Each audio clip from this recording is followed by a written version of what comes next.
Okey Tok, ini kita cerita pasal rakaman yang tak ada kemudian ada, yang plot twist tadi. Tetapi Tok, ni menarik juga ni. Rakaman dah tentu ada, dokumen dah tentu ada, kita dah bentangkan dalam mahkamah, iaitu keterangan daripada pegawai SPRM yang terbang sendiri ke Saudi. Rakaman pun diambil dan disahkan oleh peguam keluarga Raja Arab Saudi iaitu Muhammad Al-Koman. Keterangan-keterangan ni semua sangat tally dengan beberapa pegawai SPRM yang pergi ke Saudi. Dia orang ceritakan benda sama, pergi ke Saudi dilayan seperti VIP, naik private jet, dibawa pergi umrah, duduk dalam istana di Riyadh untuk menemu ramah Muhammad Al-Koman ni, sebab kita tak boleh direct dengan interview Raja Saudi. So peguam dia yang memberikan keterangan bagi pihak keluarga Raja Saudi. Semua ni ada tu.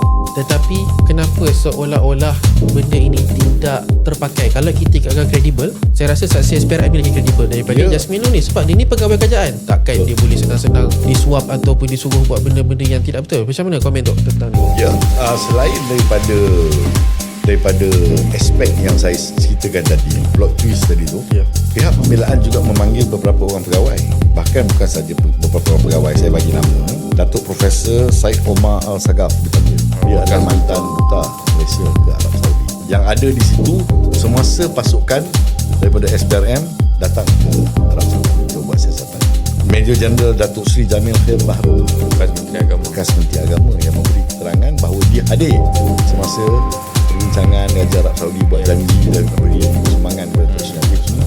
Fikri Abdul Rahim, ini adalah pasukan yang pergi, salah seorang anggota yang pergi masa siasatan dibuat ke atas putera Arab Saudi oleh pasukan SPRM untuk dapat tahu sama ada betul ada sumbangan yang diberikan oleh Raja Abdullah melalui anak-anak dia dan institusi kerajaan Arab Saudi kepada Datuk Seri Najib. Fikri Abdul Rahim datang memberi keterangan dan mengesahkan memang betul. Nazaruddin Muhammad Kasim, Muhammad Nasaruddin bin Amir pun datang beri keterangan. Daripada PDRM pun ada. Sebab PDRM membuat siasatan PDRM secara independen daripada SPRM. So SAC Raja Gopal juga pergi ke Arab Saudi. Semua mereka memberi keterangan bahawa bila sampai di sana mereka diberi layanan rasmi. Maksudnya mereka dijaga, mereka diberi tempat tinggal, kenderaan, mereka diminta buat umrah dulu, mereka dibekalkan dengan semua peralatan termasuk pakaian ihram umrah semua, diterbangkan daripada Riyadh ke Mekah menggunakan private jet kerajaan Arab Saudi. SAC Raja Gopal, kecuali SAC Raja Gopal pergi ke sana buat umrah, diterbangkan balik dengan jet kerajaan Arab Saudi sampai ke istana di mana perjumpaan dengan Raja Putra Saud sepatutnya berlaku di satu tempat dipanggil di istana. Di istana itu mereka tak dapat berjumpa langsung dengan Putra Saud, sebab Putra Saud dia kata dia akan menggunakan immunity yang dia ada untuk tidak terlibat dalam sebarang bentuk siasatan. Tapi dia hantar Muhammad Al-Koman ni, wakil dia bawa pasport Putra Saud tu, tapi dia di istana. Dan dia kata boleh ambil percakapan daripada dia sebab Putra Saud dah memberi amanah pada dia untuk memberi percakapan. Semua pegawai SPRM, pasukan SPRM ini diketuai, turut disertai oleh Tan Sri Azam Baki. Ini plot twist kan? Ada juga. Dan begitu juga dengan pasukan PDRM juga pergi sampai ke istana mendapat pengesahan bahawa sumbangan memang almarhum Raja Abdullah berjanji untuk memberi sumbangan kepada Datuk Seri Najib untuk kegunaan politik, sosial dan kegunaan peribadi dia.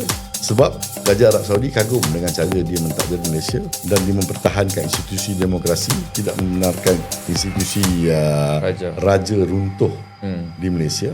Dan sumbangan ini diwakilkan kepada Putra Saud ni untuk di-in-charge lah.